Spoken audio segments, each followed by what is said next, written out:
How to summarize data in an Excel spreadsheet. In this column, column C, I have 1,000 records. And over again, we have cosmetics, vegetables, baby food, cereal, fruit, cereal, clothes. I would like to put over here a list of the unique items and then have a count of how many there are.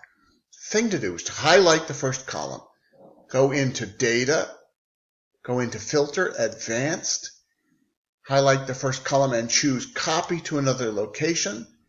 I'm going to put my other location right here, and I'm going to say Unique Records Only, and then hit OK.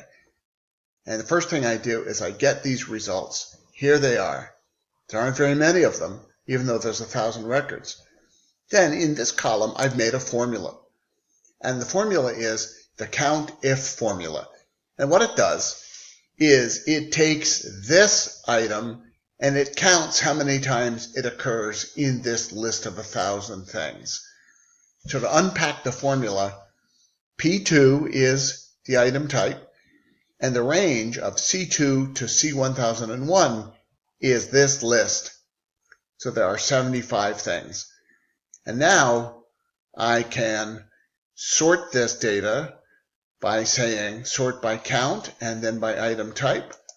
And here we go. So the first item is beverages with 101, all the way down to fruits with 70.